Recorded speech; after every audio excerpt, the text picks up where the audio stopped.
You might have heard that phrase, coming over the top. It's an horrific trait in the game of golf. The problem is that golf club comes down so steep, you cut across it, you get that dreaded pull, or you get that dreaded slice over to the right hand side, especially with your driver.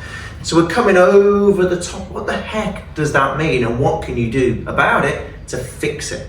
Don't forget, click on my Instagram feed at the Golf Tips Guy for many more lessons that might just help you. Now, coming over the top, I'd say out of 10 people that I see up here in the teaching bay here at Wiltby Park do exactly that. The shaft comes down really steep, they chop across the ball to get back to it, and all hell breaks loose. You can hit some shockers, you can top it, you can shank it, you can fat it, you can thin it, you can pull it, you can slice it, you can do everything. There's every bad shot going with that. It just depends on how well or how not so well you time it. But not many people know it originates in the backswing itself. So what do we mean by that?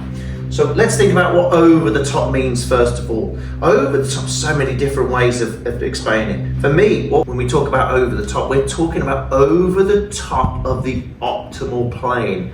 Now, to put it simply, the shaft ideally is designed as an angle, 45 degrees at most places. If your shaft goes a little bit above that, you're technically over the top of that golf ball, over the top of the ideal shaft plane. Okay, but to put it simply, ideally that shaft needs to be at 45 degrees at most places. Every shaft is different, every club's different, but give or take a few degrees, 45 degrees is going to be your optimal shaft angle.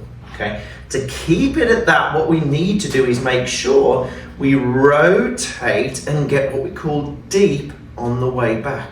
Now the depth is that feeling where our arms, our hands are feeling like they're behind us. We don't want them out in front, we want them behind us on the way back, especially if you suffer with those pulls, those slices and those possible shanks as well. This is absolutely the tip for you. Now, what I've said in many posts beforehand is you have to rotate, and that's still true. Absolutely, you have to use, when you take your golf club back, you have to use your shoulders and your hips to rotate back. However, there's a massive problem. So the problem is we can still rotate, but we can still get that arm not deep enough. We can still get the arm too far out in front of us. And again, we're going to create that over the top motion just there. That's a nightmare. So what you need to do to make sure you get in that correct position at the top, to make sure you add more depth to your backswing, is feel that on the way back, your left arm is pushing against your chest. So for example, if you stand up absolutely dead straight like this with just the club in your left arm, you've got to feel and should feel your left arm going across your chest. Because even if you rotate but still come over the top, it's more than likely that you're just turning without getting that left arm across your chest here.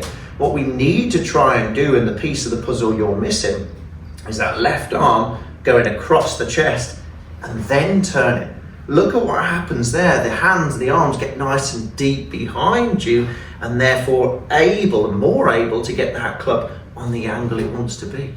So if you're struggling with that over the top motion, think not about the downswing as such, think about that backswing. This is for right-handed golfers, of course, reverse it for left-handed golfers. We've got to feel that left arm more across your chest on the way back, and then from there turn to get you in a better position to make sure you stop that over the top motion.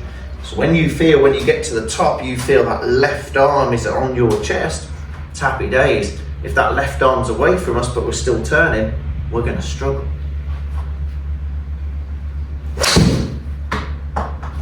So get that left arm across your chest to stop coming over the top.